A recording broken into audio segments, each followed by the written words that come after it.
My hands are shaking so violently I can barely grip the steering wheel. 22 years. 22 years of believing my twin sister was dead, and now I'm staring at 847 Maple Avenue, her address. Elena's address. The worn ballet program from our childhood recital crinkles in my sweaty palm. Both our names are scrawled across it in purple crayon, Maya and Elena Hartwell, Swan Lake, age 8. The paper smells like dust and broken promises. I can see her through the living room window.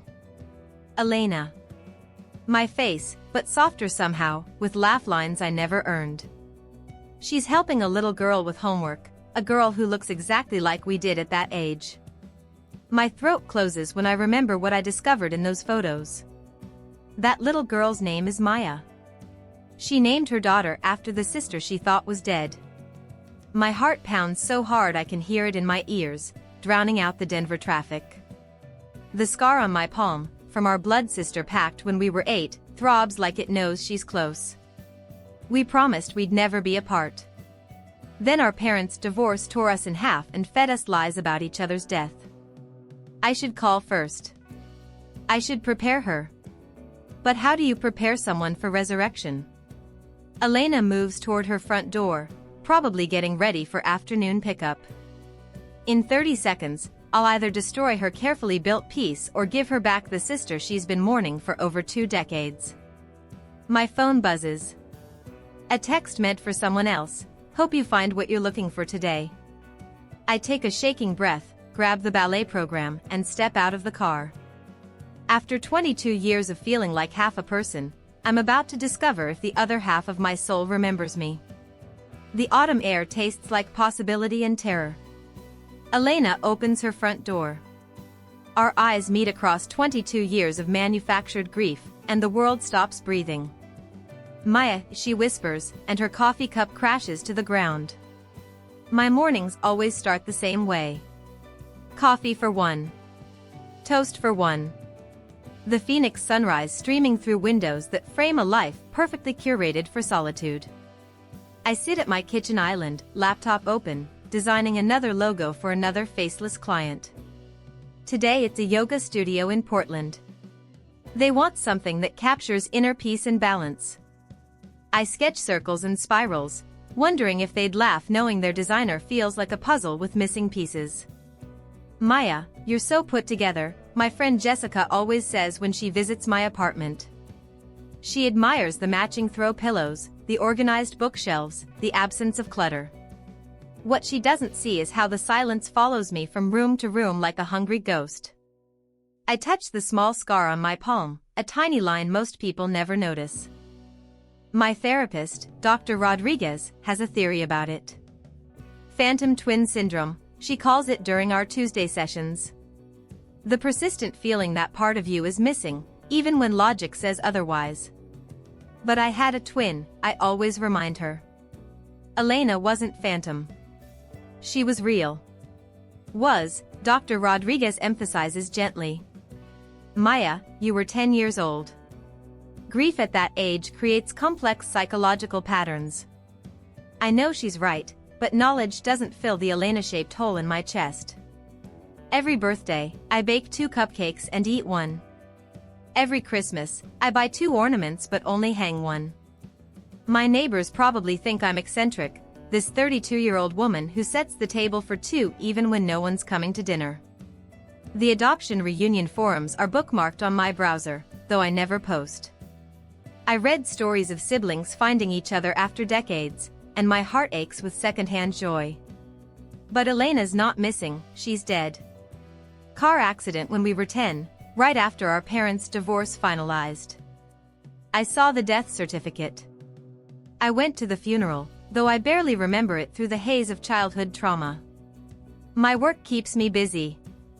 Freelance graphic design pays well enough to afford this 2-bedroom apartment where the second bedroom serves as my office. Sometimes I catch myself calling it Elena's room out loud, then laughing at my own foolishness. Dr. Rodriguez says it's normal to maintain spaces for people we've lost. Evenings are the hardest. I cook elaborate meals for one, then eat them while watching Netflix shows about families reuniting, siblings surprising each other, lost loves finding their way back. The remote control sits on the right side of the couch, Elena always sat on the left. Even now, 22 years later, I automatically leave that spot empty. My dating life is a series of pleasant but forgettable encounters. "You seem distant," Mark said before we stopped seeing each other last month. "Like part of you is somewhere else." He wasn't wrong. Part of me is buried in Fairview Cemetery, plot 127, under a headstone that reads Elena Hartwell, beloved daughter and sister, gone too soon. I visit her grave every few months, bringing fresh daisies, her favorite flowers when we were kids. The groundskeeper knows me by name now. "You're the twin," he always says kindly. "She'd be happy you still come." I talk to her about my work, my dreams, the life she's missing. The conversations are one-sided, but they're the only times I feel like myself, my Aunt Elena instead of just Maya. Before bed, I perform my ritual. I touch the scar on my palm and whisper, "Good night, Elena." It's the same thing I said the last night we were together, when we still believed our parents' divorce wouldn't change anything, when we still thought forever sisters meant what it said. My reflection in the bathroom mirror shows a face I share with no one now.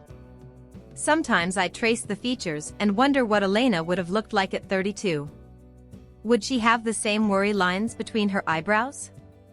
The same stubborn cowlick that never lies flat? Dr. Rodriguez says I'm functional, successful even. I have a career I love, friends who care, a comfortable life in a beautiful city. But functional feels like settling for half a life when you were born to share everything with someone who had your face, your laugh, your dreams. Tonight, like every night, I'll lie in my queen-sized bed that feels too big, in my two-bedroom apartment that feels too quiet, missing a sister who exists only in childhood memories and the phantom pain of my scarred palm. The doorbell rings at 2:17 p.m. while I'm elbow-deep in designing a wedding invitation. The FedEx driver looks harried, juggling 3 packages and a tablet that keeps slipping from his grip. "Maya Hartwell," he asks, not really looking at me. I almost correct him automatically, "It's Maya Chin now, has been since I changed it at 18, wanting to distance myself from the family name that held too much pain. But something makes me hesitate.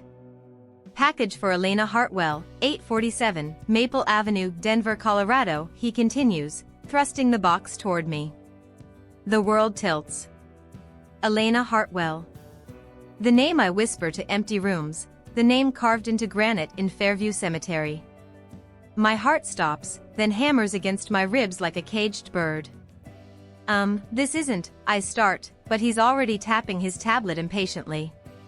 "Need a signature. Running late on deliveries today." The package trembles in my hands. It's heavier than expected, wrapped in brown paper with careful, looping handwriting across the top, fragile family photos. The return address reads Estate of Margaret Hartwell, Denver, Colorado. Margaret Hartwell? I've never heard that name, but the Hartwell part makes my scar tingle. "Ma'am? The signature?" The driver's pen hovers over his tablet. I should tell him this is wrong. I should explain that Elena Hartwell died 22 years ago, that no one with that name lives at 847 Maple Street in Phoenix. That someone made a mistake, probably confused our address with 847 Maple Avenue in Denver. Instead, my hand moves without permission, scrawling M. Hartwell across the electronic screen. "Thanks," the driver mutters, already jogging toward his truck. I stand in my doorway, holding a package addressed to my dead twin sister, sent from someone whose name I don't recognize but who shares our family name. The brown paper feels soft under my fingertips, worn like it's been handled with care. My rational mind screams to call FedEx immediately, report the misdelivery, have them redirect it to the correct address. But the package seems to pulse with possibility in my arms, warm against my chest like a living thing. Elena Hartwell. After 22 years of silence, her name appeared on my doorstep like a prayer answered by the wrong God. I close the door and lean against it, staring at the careful handwriting. Who is Margaret Hartwell? Why would someone send family photos to a woman who died in childhood? The package sits on my kitchen counter like an unexploded bomb. I circle it 3 times, making coffee I don't drink, straightening magazines that don't need straightening. My phone sits next to it. I could call the shipping company right now, resolve this cleanly. But clean resolutions don't explain why my scar is throbbing for the first time in years, why my hands shake when I look at Elena's name written in someone else's careful script. Through my window, Phoenix stretches endlessly under afternoon sun, but all I can think about is Denver, Colorado, and 847 Maple Avenue, and why someone is sending family photos to my sister's name. I tell myself I'm just checking for damage before reshipping. That's what responsible people do, right? Make sure nothing's broken before forwarding a misdelivered package. The brown paper tears easily, revealing a sturdy cardboard box. Inside, nestled in tissue paper like precious artifacts, 3 photo albums, a small jewelry box with a ballerina that spins to fur-elise, and a manila envelope labeled for Elena from Mom's estate in that same careful handwriting. My hands shake as I lift the first album. The cover is pale pink with Elena's memories written in gold script. I shouldn't look. This is someone else's life, someone else's private moments. But I open it anyway. The first page stops my heart. 2 identical little girls smile back at me from a photograph I've never seen before. But I recognize us instantly, Elena and me at maybe 11 years old, standing in front of a hospital. Elena's wearing the yellow sundress I loved, the one that disappeared after our parents separated. She looks thin, almost fragile, but she's smiling. I'm not in any pictures I remember from after age 10. This photo was taken after Elena died. My vision blurs. I flip the page with trembling fingers. More photos, Elena at 12, gap-toothed and grinning at a birthday party I wasn't invited to. Elena at 14, awkward embraces I never knew she got. Elena at 16 in a graduation cap, holding a diploma I never saw her earn. She was alive, I whisper to my empty kitchen. She was alive. My legs give out. I slide down the kitchen cabinets to the floor, the album clutched against my chest. 22 years of grief, 22 years of visiting her grave, talking to a headstone, missing a sister who was breathing, growing, living somewhere else. I force myself to keep looking. Elena at 18, radiant in a prom dress. Elena at 21, laughing with college friends. Elena at 25 in a wedding dress, kissing a man I've never met while I spent that same day alone, wondering what she would have looked like as a bride. The jewelry box catches my attention. Inside, nestled in faded velvet, is a bracelet I made for Elena when we were 8. Painted macaroni shaped into letters, Forever Sisters. The paint is chipped but intact. She kept it. Even thinking I was dead, she kept it. The manila envelope feels heavy with secrets. Inside, legal documents, custody papers, medical records. My name appears over and over alongside Elena's. Not death certificates, separation orders. A letter falls out, written in my mother's handwriting. My dearest Elena, I know you believe Maya died in an accident, but that was a lie your father and I agreed to tell you both. The custody battle was so bitter, the judge awarded us each 1 twin to prevent further psychological damage. We thought it would be easier if you each believed the other had died. I've regretted this decision every day since. These photos document the life Maya has lived. I hope someday you can both forgive us. The paper crumples in my fists. Easier. They thought it would be easier to let us mourn each other than to live with separation. 22 years of manufactured grief because adults couldn't handle sharing custody of twins. I grab the second album with desperate hands. Maya's life written in the same gold script. Photos of me I've never seen, taken from a distance, telephoto shots of me at college, at my first job, walking down Phoenix streets unaware I was being documented. Someone was watching me, recording my life for Elena while I thought she was buried in the ground. The last page of Elena's album shows her last month, older now, Laugh lines around eyes that mirror mine, holding a little girl with our face. A child who looks exactly like we did at that age. There's writing on the back, Elena and Maya, age 32 and 10. Elena named her daughter after me. After the sister she thought was dead. I sit on my kitchen floor surrounded by evidence of a parallel life, of a sister who grew up missing me while I grew up missing her. The ballerina in the music box spins endlessly, playing the same tune we danced to as children, and I finally understand why I felt like half a person for 22 years. Because I am. I spend the next 3 hours in a frantic spiral of internet searches. Elena Hartwell, Denver, Colorado yields dozens of results, but one makes my breath catch, a faculty photo from Riverside Elementary School. The face staring back at me is my own, but softer somehow, with laugh lines I never earned. Elena Hartwell. 3rd grade teacher. Specializes in family trauma counseling. My twin sister became a teacher who helps children through family trauma. The irony tastes bitter. I dial the school with shaking fingers, then hang up before it rings. What would I even say? Hi, I'm calling about Elena Hartwell. I'm her supposedly dead twin sister? Instead, I dive deeper into research. Elena's LinkedIn profile shows she graduated from University of Colorado with a degree in elementary education. Her Facebook is private, but I can see her profile picture, our face, holding that little girl who shares our features. The child's name isn't visible, but comments from friends mention little Maya. She named her daughter after me. After the sister she thinks is dead. I call Margaret Hartwell's estate attorney, whose number I found on the legal documents. Peterson and Associates, a receptive voice answers. I'm calling about the Margaret Hartwell estate. There was a package delivered to the wrong address. I see. What's the nature of your inquiry? The package was addressed to Elena Hartwell, but I received it instead. I need to know how to reach her. Long pause.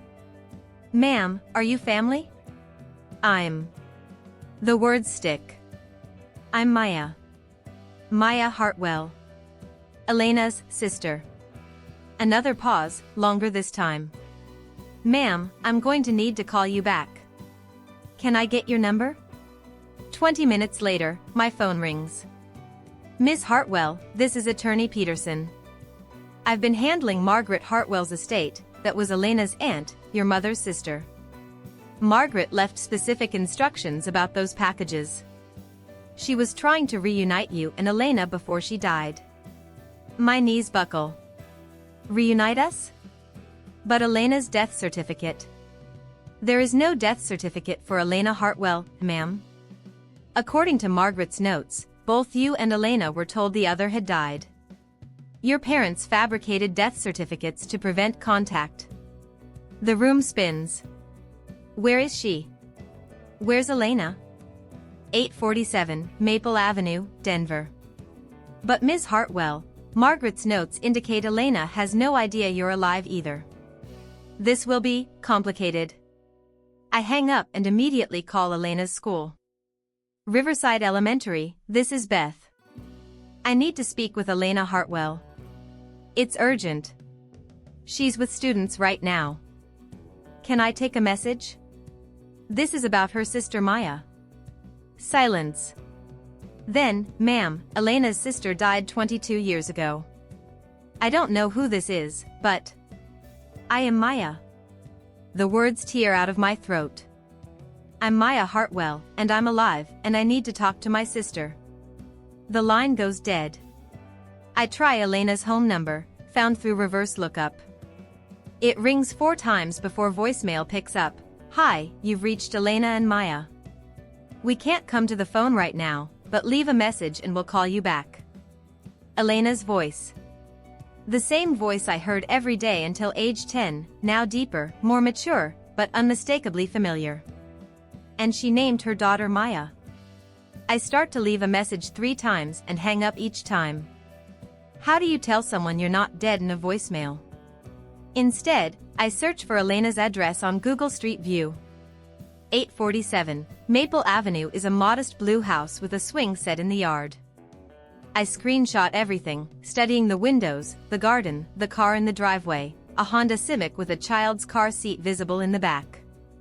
My sister has built a life. A complete life with a career, a home, a daughter. And I'm about to walk into it like a ghost returning from the dead. Dr. Rodriguez doesn't answer her phone, it's after hours. I leave a rambling message, something's happened. Elena's alive. She's been alive this whole time. I don't know what to do. I don't know how to be a person who has a living sister instead of a dead one. By evening, I've found Elena's grocery store, King Soopers on Colfax, her daughter's school, Riverside Elementary where Elena teaches, even their favorite pizza place, Bo Joe's, based on tagged photos from Elena's coworkers. I know everything about Elena's life and nothing about how to enter it. The package contents spread across my coffee table look like evidence of a crime, the crime of stealing 22 years from two sisters who promised to be forever. Tomorrow, I have to decide, do I shatter Elena's carefully constructed reality, or do I let sleeping ghosts lie? I can't sleep. At 3 a.m., I'm back at my laptop, diving deeper into Elena's digital footprint with the desperate hunger of someone who's been starving for 22 years. Her Instagram account is public, a teacher's professional page showcasing classroom activities and educational posts. But between the lesson plans and student artwork, I find something that stops my heart. A post from our birthday last month. March 15th. A photo of a small memorial setup, 2 cupcakes, 1 lit candle, and our childhood stuffed rabbit, Mr. Flopsy, the one I thought I'd lost forever. The caption reads, 32 years old today. Missing my twin sister Maya who died when we were 10. She would have loved seeing her namesake blow out birthday candles. Some bonds transcend death. Hashtag twin love, hashtag never forgotten, hashtag Maya lives on. The comments are heartbreaking. Friends and colleagues offering condolences, sharing memories of Elena talking about her angel sister, students saying they wish they could have met the other Miss Hartwell. But it's the next post that destroys me completely. A video from 2 weeks ago. Elena sitting on her couch, that little girl, Maya, curled up beside her. Elena's reading from a photo album, pointing to pictures of us as children. This is Aunt Maya when she was your age, Elena says softly. She was my very best friend. We did everything together. We had the same face, the same laugh, the same dreams. Little Maya touches the photo with careful fingers. I wish I could meet her, Mommy. Me too, baby. Me too. But sometimes people we love have to watch over us from heaven instead of being here with us. Do you think she knows about me?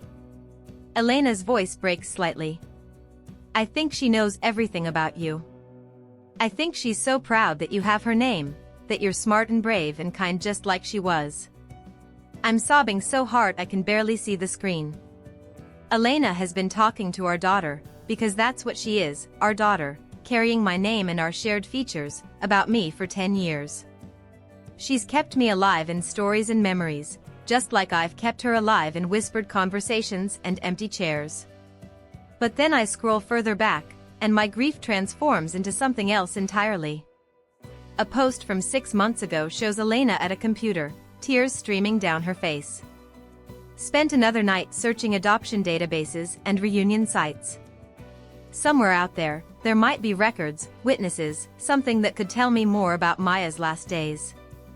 The accident report had so few details. I just want to understand what happened to her. Elena has been searching for me. My hands shake as I click through months of subtle posts. Elena volunteering at grief counseling centers in honor of my sister. Elena donating to twin research because Maya would have wanted to help other multiples.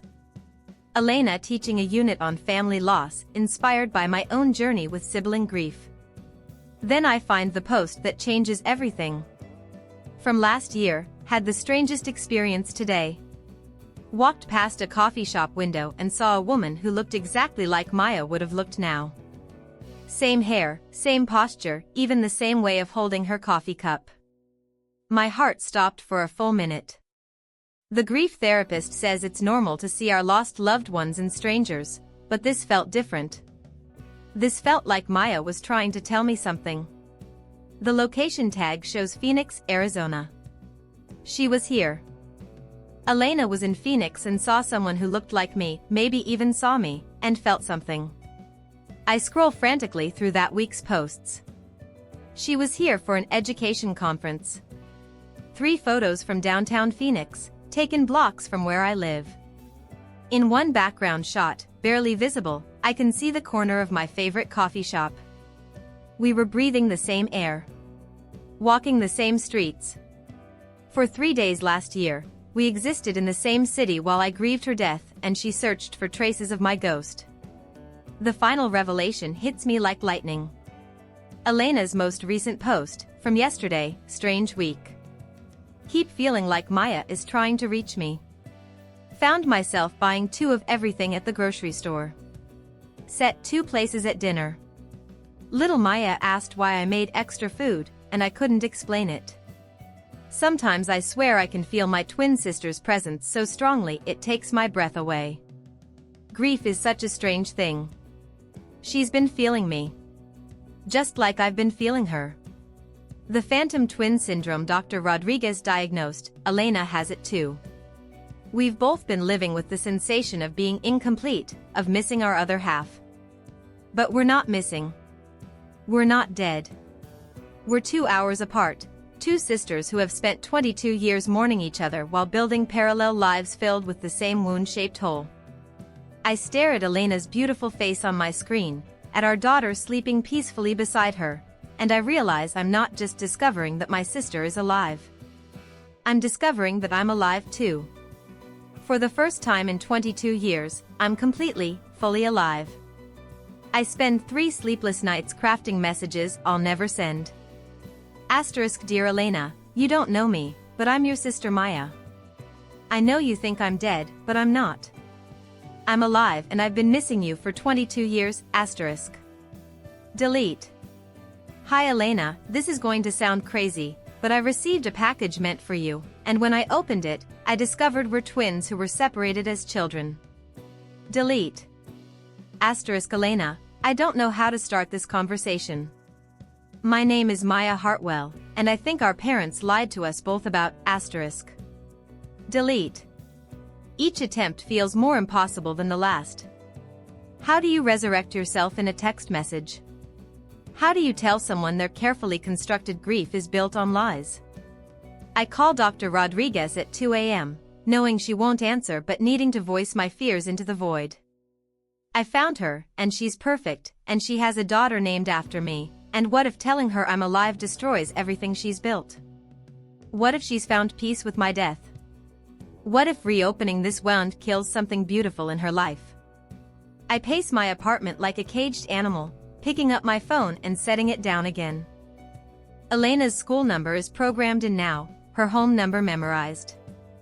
I could call right now. Hear her voice again. But the risk feels astronomical. What if she hangs up thinking I'm a cruel prank caller? What if the shock is too much? What if 22 years of separation has made us strangers who happen to share DNA? Worse, what if she's happy? What if her life is complete without the complication of a supposedly dead sister? I've seen her photos, her posts about our daughter. She's built something beautiful from the ashes of losing me. Do I have the right to burn that down? On the second night, I drive to the airport. Park in the departures garage and stare at the terminal. Denver flights leave every few hours. I could be at her door by evening, show up like a miracle or a nightmare, depending on how you look at it. But what if she looks at me and sees only the ghost of childhood trauma?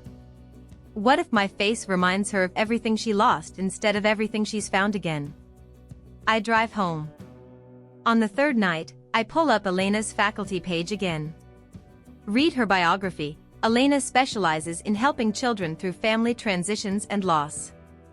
She believes in the healing power of connection and the importance of honoring our past while building our future. She helps children through family trauma. She became the person who could have helped us. Maybe she became that person because of losing me.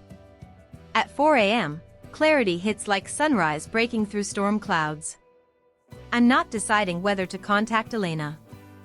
I'm deciding whether to trust her. Elena, who kept our childhood ballet program. Elena, who named her daughter after me. Elena, who has spent 22 years loving a dead sister with the same fierce loyalty I've loved her. She's not fragile. She's strong enough to have built a life honoring my memory. She's strong enough to handle my resurrection. But am I strong enough to risk rejection? What if she takes one look at me and decides she prefers her memories to the messy reality of an adult sister she doesn't know? I think about little Maya, our daughter, who wishes she could meet the aunt she's named after. I think about Elena searching reunion databases, looking for traces of a sister she thinks is buried. I think about both of us buying two of everything, setting extra places, feeling phantom presences. We've been reaching for each other across an impossible distance for 22 years. Maybe it's time to close the gap. I won't call. Some conversations are too important for phones. Some resurrections require physical presence, the evidence of breath and heartbeat and the same stubborn cowlick we both inherited. I book a flight to Denver. As I pack, I catch my reflection in the bedroom mirror, the face Elena gave up 22 years ago, older now but unmistakably hers. The face our daughter inherited. The face that proves some bonds really do transcend death. Elena has been mourning a ghost. Tomorrow, I stop being one. The risk of rejection feels smaller than the certainty of regret. Whatever happens, I won't spend another birthday wondering if my sister can feel me missing her. Some doors, once opened, change everything. But some doors are worth the risk of walking through. I'm ready to find out which kind this is. I wait outside Riverside Elementary at 3:15 p.m. dismissal, my rental car parked where I can see the main doors. My hands grip the steering wheel so tightly my knuckles are white. In my passenger seat, the photo albums, the ballet program, the bracelet that says Forever Sisters in chipped paint. The doors open and children pour out like colorful confetti. Teachers follow, some heading to cars, others supervising bus lines. Then I see her. Elena emerges in a navy cardigan and jeans, her hair, our hair, pulled back in a messy bun. She's laughing at something another teacher said, and the sound hits me like a physical blow. It's my laugh, but warmer somehow, more musical. She walks toward a blue Honda Civic, keys already in her hand. This is it. I can drive away right now, let her live in peace with her beautiful grief. Or I can shatter everything she believes about the world. I choose shattering. I get out of the car and start walking toward her. She's unlocking her door, back to me, when I call out. Elena? She turns, and time stops. Her coffee travel mug slips from her fingers, ceramic exploding against the asphalt like a small bomb. Her face goes completely white. Maya? The word comes out as barely a whisper. Hi, I say, and realize how absurdly inadequate that is. She takes a step backward, hitting her car. But you died. Mom said there was an accident. The funeral, I went to your funeral. I hold up the photo albums. There was no accident, Elena. We were separated. Our parents told us each other died, but we didn't. We just lived apart. Her legs give out. She slides down the side of her car until she's sitting on the pavement, staring at me like I'm a hallucination. This isn't real, she whispers. Grief hallucinations, that's what this is. Dr. Kim warned me this might happen. I kneel in front of her, still maintaining distance. Remember when we were 8 and made blood sister pacts? You cut your palm with Dad's pocket knife and I did too. I still have the scar. I show her my palm. She stares at it, then looks at her own matching scar. Maya? Her voice breaks on my name. It's me, Elena. It's really me. She reaches out tentatively, like I might vanish if she moves too fast. Her fingers touch my cheek, and we both start crying. I felt you, she sobs. Every birthday, every Christmas. I felt you missing. I thought I was going crazy. I felt you too, I whisper. 22 years of phantom twin syndrome. Dr. Rodriguez thought I was holding on to childhood trauma, but I was just incomplete. We're both crying now, ugly sobs that shake our shoulders. Elena pulls me into a fierce hug, and it's like breathing for the first time in decades. I named her Maya, she whispers into my hair. I know. I saw the photos. She's beautiful. She wishes she could meet you. Every night before bed, she asks to hear stories about Aunt Maya. She can meet me now, I say. If you want. Elena pulls back to look at me. What happened to us? How did we lose 22 years? I have all the legal documents. Aunt Margaret and Mom's sister, she sent them before she died. She'd been documenting both our lives, trying to find a way to reunite us. A car door slams nearby, and a small voice calls out, Mommy? Why are you on the ground? We both turn. A 10-year-old girl with our face approaches cautiously, backpack slung over one shoulder. Maya, Elena says, her voice thick with emotion. I want you to meet someone very special. This is your Aunt Maya. The one I've told you about. Little Maya looks between us, confusion flickering across features that mirror ours perfectly. But Aunt Maya is in heaven, she says. I smile through my tears. Sometimes people we think are in heaven are actually just lost. And sometimes, if we're very lucky, we find our way back home. She studies my face with the intense focus only children possess. You look exactly like Mommy, she says. That's because we're twins, I tell her. We shared the same space before we were born, just like you and Mommy share the same heart now. She grins our stubborn, lopsided grin, and suddenly throws her arms around both of us. For the first time in 22 years, I'm whole. 6 months later, I'm sitting in Elena's kitchen, our kitchen now, since I moved to Denver in April, watching her make pancakes for 3. It's Saturday morning, and little Maya is still in her pajamas, hair sticking up in the same impossible calic Elena and I have battled our entire lives. This is what whole feels like. I never realized how much energy it took to carry around that Elena-shaped emptiness. For 22 years, I was walking through life with phantom limb syndrome of the soul, always reaching for someone who wasn't there. Now that she's here, now that we're together, I feel like I've been given back a part of myself I didn't even know was missing. The nightmares stopped first. Those dreams where I was searching for Elena through endless hospital corridors, calling her name while she stayed just out of reach, they disappeared completely after our second week together. Dr. Rodriguez says it's because my subconscious finally has proof that Elena exists in the world. But it's the small things that prove we're healing. I don't set 2 places at dinner anymore because Elena's actually there to fill the second chair. I don't bake 2 cupcakes on our birthday because we share 1 cake now, blowing out candles together while little Maya takes pictures with Elena's phone. We're in joint therapy now, Elena and I, working through what Dr. Kim calls complex grief resolution. It turns out you can mourn someone who's alive just as deeply as someone who's dead. Maybe deeper, because there's guilt mixed in with the sadness. Guilt that we believed the lie. Guilt that we didn't search harder. Guilt that we lost so much time. But Elena says guilt is just love with nowhere to go, and now our love has a home again. Little Maya, our Maya, has adapted to having 2 identical mothers with the resilience only children possess. She delights in our mirror image reactions, in the way we both reach for the coffee at the same time or finish each other's sentences. Last week, she convinced her teacher that she had twin moms, and we had to explain the whole story during parent-teacher conferences. It's like having a mom with superpowers, Maya told her class during show and tell. She can be in 2 places at once. Elena and I look at each other across the breakfast table, and I see my own amazement reflected in her eyes.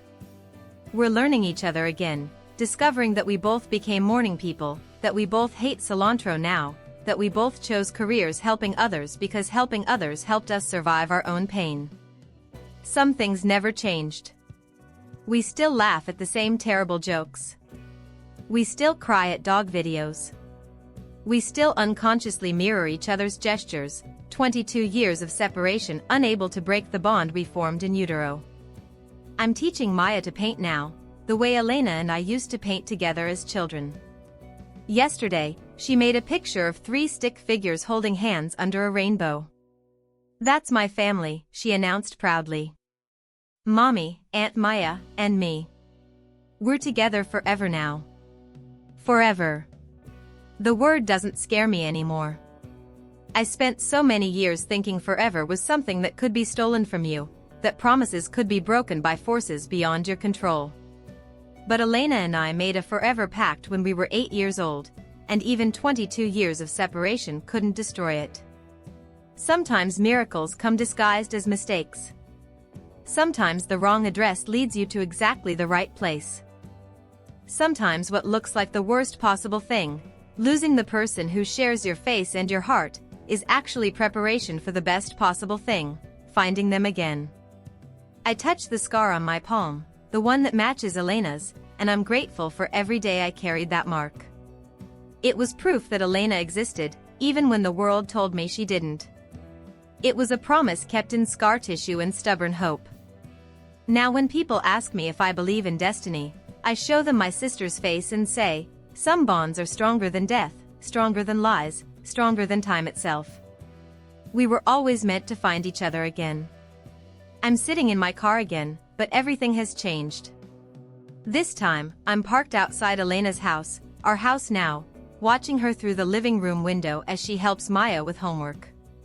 The same scene I witnessed 6 months ago when I thought I was about to shatter her world, but now I'm part of it. My hands aren't shaking anymore. The ballet program from our childhood recital sits on my dashboard, but it's no longer a relic of loss. It's proof that some promises survive even when everything else falls apart. Elena looks up and sees me through the window. She smiles and waves, that familiar gesture I've watched her make 1,000 times now. Little Maya notices and presses her face against the glass, making silly faces until I laugh. This is what it feels like to be found. 6 months ago, I sat in this same spot terrified that resurrection might be the cruelest gift of all. I was wrong. The cruelest gift would have been never knowing she was alive, never knowing that every phantom pain in my chest was actually my sister's heartbeat calling to mine across an impossible distance. Elena opens the front door, coffee mug in hand. She learned to make mine just the way I like it, like muscle memory from childhood mornings we shared decades ago. "You coming in, or are you planning to live in the driveway?" she calls out, grinning. I grab the adoption papers from my passenger seat. We're making it official, all 3 of us becoming a real family with legal documents to prove what our hearts already know. "Ready to make it official?" she asks as I walk up the steps. I nod, thinking about how a wrongly delivered package delivered me back to myself. Sometimes the most important things in life come addressed to the wrong person. Sometimes being lost is the only way to discover you were never really lost at all, just temporarily misplaced by a universe that always intended to bring you home. I signed the adoption papers with the same hand that signed for that misdelivered miracle, and I finally understand, some mistakes are actually miracles in disguise.